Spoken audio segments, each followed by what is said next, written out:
ऐसे ही मेरा निवेदन है, एक और बीमारी है जिसके लिए आप अपने घर में खुद इस्तेमाल करें, दवा है, वो आपको हृदयघात हुआ है और डॉक्टर ये कहता है कि आपको ब्लॉकेज है। कभी वो 70% हो सकता है, कभी 80%, कभी 90%, कभी 99%। और डॉक्टर आपको बार बार ये कहेगा आप ऑपरेशन करा लो, एंजियोप्लास्टी करा लो, बाईपास करा लो।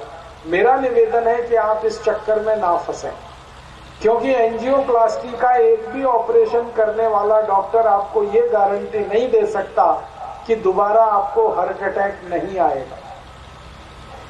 बाईपास सर्जरी का ऑपरेशन करने वाला कोई डॉक्टर ये गारंटी नहीं देगा कि आपको दोबारा अटैक नहीं आएगा।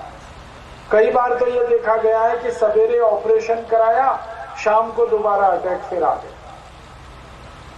और ये ऑपरेशन में होता क्या है वो आप जरा जान लें तो आपको खुद अंदाजा लगेगा कि ये कितना फालतू ऑपरेशन है। एंजियोप्लास्टी में क्या करते हैं, एक स्प्रिंग आपके हार्ट की आर्टरीज में डाली जाती है। हृदय को रक्त देने वाली एक वाहिका है और हृदय से रक्त ले जाने वाली एक दूसरी वाहिका है। हृदय का काम क्या है, रक्त का लेना और देना। हृदय शब्द संस्कृत का शब्द है और संस्कृत की दो धातुओं से मिलकर बना है। ह्री एक संस्कृत धातु है जिसका मतलब होता है लेना, और दय दूसरी संस्कृत धातु है जिसका मतलब है देना। ह्री दय, लेना देना, लेना देना, लेना देना करे वो हृदय। किस चीज का लेना देना करे? रक्त का, खून का। तो हृदय रक्त लेता है और वापस आपको देता है। तो रक्त ले जाने वाला जो रास्ता है, इसमें कहीं रुकावट अगर आई तो उस रुकावट को ठीक करने के लिए डॉक्टर के पास कोई दवा तो है नहीं। वो करता क्या है, उस रुकावट में एक स्प्रिंग डाल देता है ताकि रक्त ले जाने वाली नली थोड़ी चौड़ी हो जाए और रक्त आसानी से जा सके। ये स्प्रिंग वही होती है जो बॉल पेन में होती है। आपने बॉल पेन की स्प्रिंग देखी है, उसी पर मेडिसिन का कोट करते हैं। स्टेनलेस स्टील से बनती है, बॉल पेन वाली ही स्प्रिंग है, बस उसके ऊपर मेडिसिन का कोट है।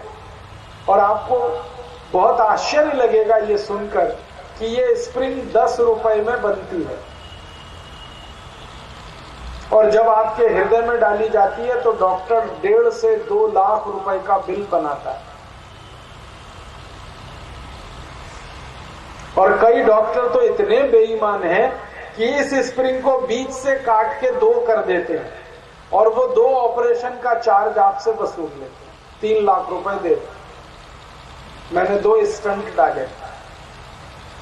और ये जो स्प्रिंग डाली जाती है ये थोड़े दिन में बेकार हो जाती है, क्योंकि जहां तक स्प्रिंग पड़ी हुई है वहां तक तो रक्त का प्रवाह ठीक है, लेकिन स्प्रिंग के आगे और पीछे फिर रुकावट आ जाती है और ये स्प्रिंग पूरी बेकार हो जाती है। तो आपको दोबारा ऑपरेशन कराना पड़ता है और दूसरी बार फिर 1.5 से 3 लाख रुपए खर्च होता है। तो आप बोलोगे जी क्या करना चाहिए?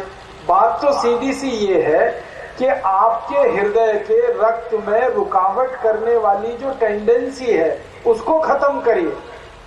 ब्लड में एक टेंडेंसी होती है, रक्त में एक टेंडेंसी होती है और उसके कारण रुकावट बढ़ती है, कचरा आ जाता है रक्त में। तो वो टेंडेंसी खत्म कर दीजिए तो हमेशा के लिए आप ठीक रहेंगे। तो आप बोलेंगे फिर क्या करें?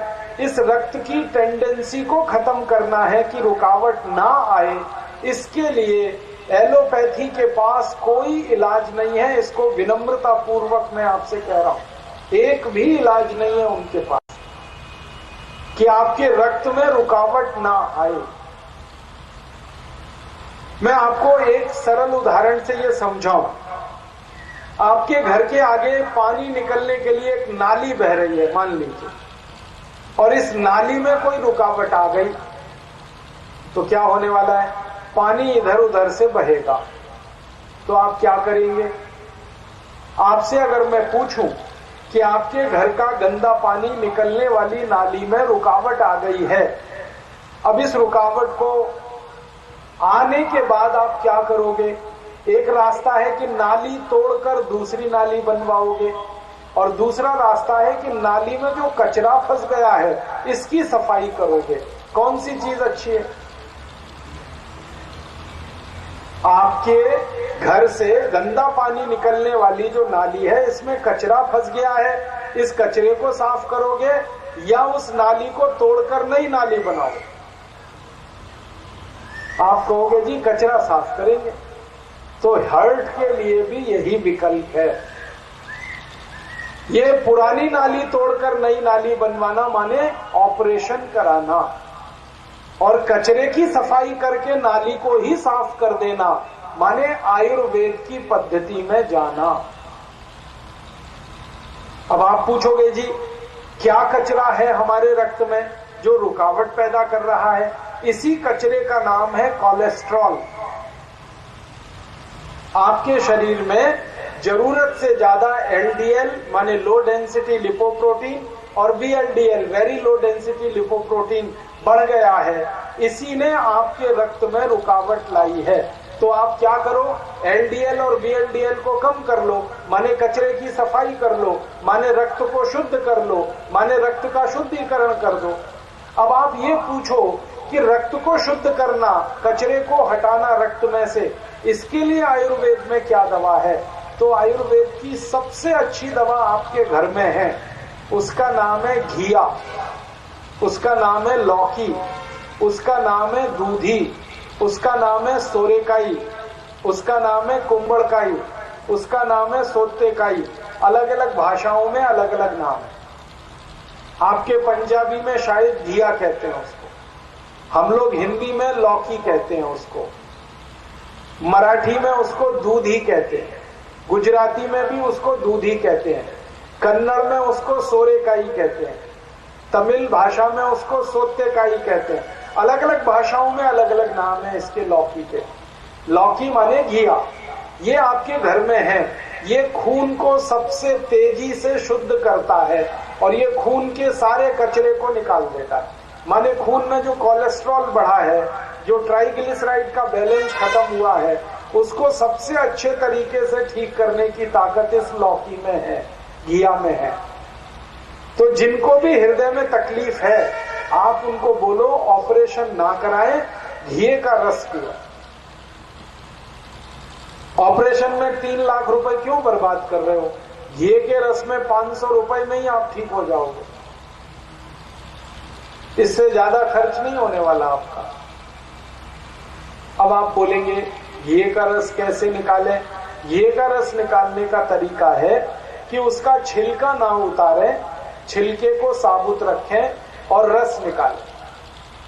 घिये के छोटे छोटे टुकड़े करें, मिक्सर में जूसर में उसको क्रैश कर लें, रस निकल आएगा।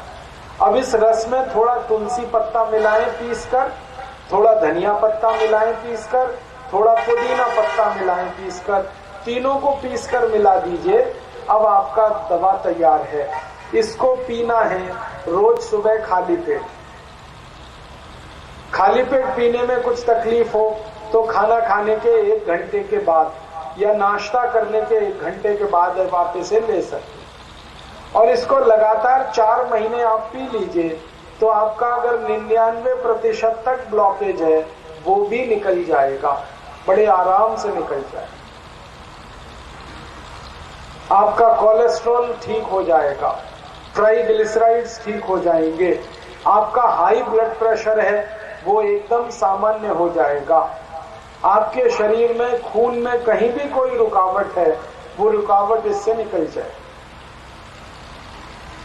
और मेरा एक दूसरा सुझाव है आपको कि आप ये जो घिये का रस पिएंगे, इस घिये के रस के साथ साथ रोज 1 घंटे प्राणायाम कर लीजिए तो और जल्दी ठीक हो जाएगा।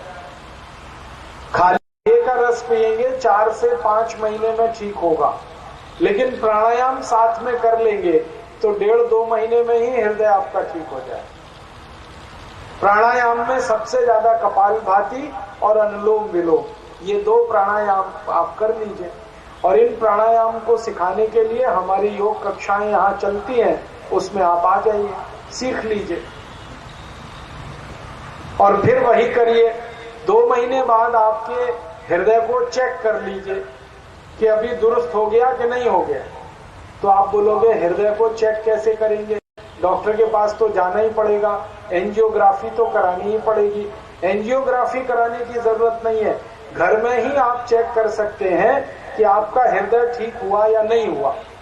तो क्या करें इसके लिए, बहुत सरल तरीका बताता हूं। आपके घर की सीढ़ियों को चढ़िए, 1 2 3 4 5 6 7 8 9 10 आराम से चढ़ते जा रहे हैं अगर सीढ़ियां, और छत पर पहुंच गए तो समझ लीजिए हृदय बिल्कुल ठीक है।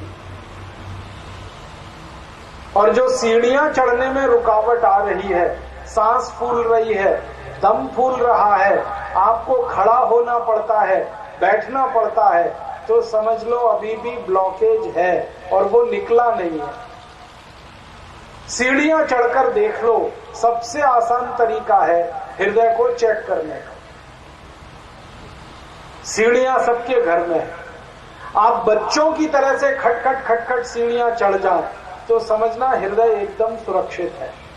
और नहीं चढ़ पा रहे हैं तो फिर थोड़े दिन ये घिया का रस और पी लो, 2 महीने पिया और 1 महीने पी लो, 3 महीने बाद फिर चेक कर लो, और लगता है कि ठीक हो गया तो रस बंद कर देना, नहीं लगता है तो फिर और 1 महीने पी लेना।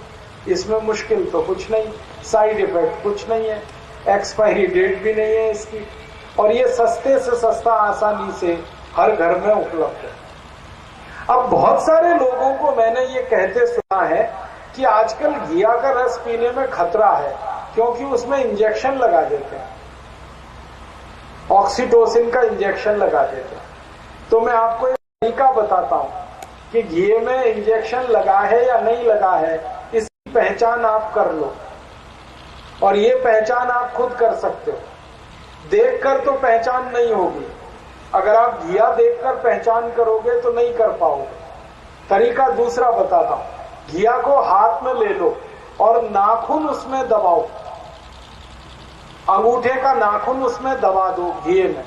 अगर नाखून आपका जल्दी से घुस गया अंदर तो समझना घिया एकदम शुद्ध है, और ये नाखून अगर घुस नहीं रहा है तो समझना घिया में इंजेक्शन लगा दिया।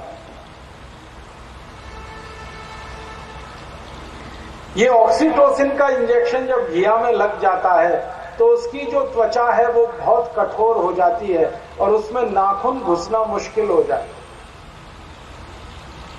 और जब तक घी में इंजेक्शन नहीं लगा है तब तक उसकी त्वचा बहुत नरम और मुलायम होती है, नाखून आसानी से घुस जाता है। तो इस तरीके से आप परीक्षण कर लो और शुद्ध घिया है वो आप घर में ले आओ। और मेरा तो एक सुझाव है, घिया अपने घर में लगा लो। आपके घर में छोटा सा गमला है ना, उसमें ही घिया लग जाएगा, क्योंकि घिये की जड़ कोई बहुत दूर तक नहीं जाती। घिया जो है ना क्रीपर है, बेल वाला फल है, तो बेल वाले फल तो गमले में भी लग जाते हैं। गमले में एक बीज लगाओ, बेल बढ़ेगी और घिया मिल जाएगा। मैंने बहुत लोगों की छत पर घिया लगवाया और एक बीज से 125 घिया आते हैं। और उसके 2 फायदे हैं, छत पर गमले में घिया लगा दो तो उसकी बेल पूरी छत पर फैल जाती है, तो सूरज का प्रकाश आपके घर को गर्म भी नहीं करता और नीचे के तापमान में 5 डिग्री की कमी आ जाती है। माने घर भी ठंडा रहेगा और घिया का घिया शुद्ध मिलता रहेगा। 2 in 1 है ये। बहुत घरों में हमने करके देखा है, बहुत अच्छे परिणाम। आप भी कर लो अपने घर में। और अगर कहीं कच्ची जमीन है घर में, थोड़ा बहुत आपके पास लॉन है, बगीचा है, तो उसमें ही लगा लो घी।